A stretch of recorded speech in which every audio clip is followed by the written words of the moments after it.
Hi, Father Angelo. Thank you for allowing me to come in here today and ask you some questions. So as you know, my fiance is non-Orthodox. He is Catholic. And I was just wondering how the church views of non-Orthodox coming in and getting married and raising children here. Well, Angela, I'm sorry, but in your case, we're not going to actually be able to marry you because my understanding is that as a lover of that Titanic movie, you guys got actually married on a ship already. So you've technically been married already.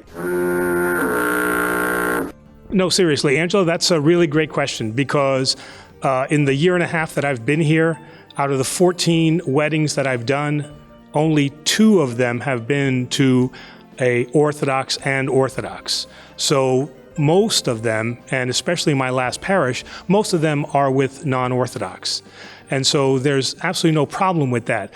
There's a couple of constraints, and so I want to kind of talk through some of those. So just a quick bit of history, though. The baptismal service and the wedding services in the Orthodox Church used to be done like it is in the Catholic Church in the context of a liturgy. Now, we can still do that today. In fact, if both parties are Orthodox, and I've done it with baptisms, then we can actually conduct the baptism or the wedding within the context of the liturgy. So we're still able to do that.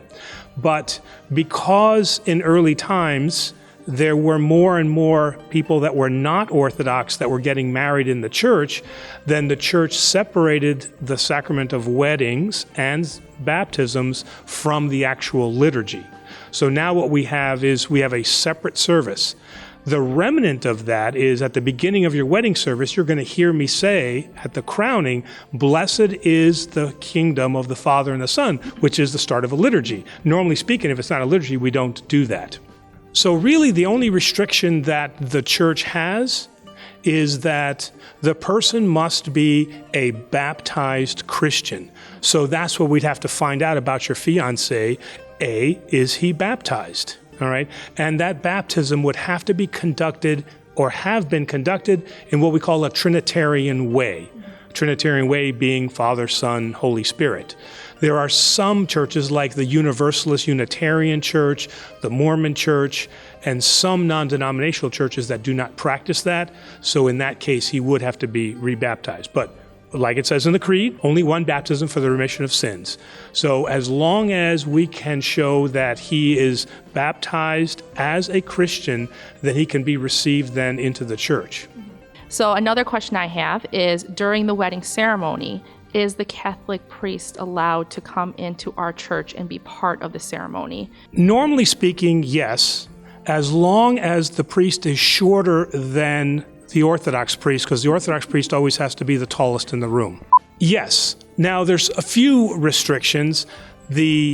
Right now, another pastor or priest, because he could come from the Protestant faith or from the Catholic faith, and they are allowed to say a blessing either before, after, or both, but not within the context of the actual wedding service that's being conducted. Because I've had that many times where the person has grown up with their priest, just like you grow up with a particular priest, and you want that person to be there and celebrate that joy. And so they are allowed to come. Normally speaking, what we would have is we would give them a place of honor. We'd probably put a chair up here in the solea so that they are distinguished from actual laity. So because we're sister churches, especially since you mentioned Catholic, then we show that respect and that reverence for their priesthood because we recognize that. But the only thing is that he would not be able to participate. But I think being able to have the opportunity to say a blessing prayer either before, after, or like I said, at both. Now, there are certain things that I can also then include, and I've done this many times, that incorporates not just the priest, but also incorporates the culture where they come from. I'll give you a perfect example. One of my marriages that I conducted when I was the priest in Flint was the one spouse was of Mexican heritage.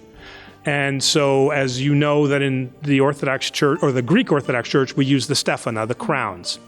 Well, what they use is they actually use a pearl-encrusted lasso, and it's a rope, and then it has pearls all around it. And so what we were able to do during the wedding service is that we crown them, and then we place the lasso on top, And then that celebrated both cultures. That we're absolutely allowed to do. So something that comes from his culture or something comes from his tradition, we can incorporate into that. We obviously can't change the words, but we can show, like for example, I've been to many weddings with my spiritual father where the bridegroom was there in his Scottish regalia. Now you know that, Terry is my presbytera. Yeah. She is of Scottish heritage. And so, not that we got married like that, because the priest that married us was like super Greek. So he was not of that ilk.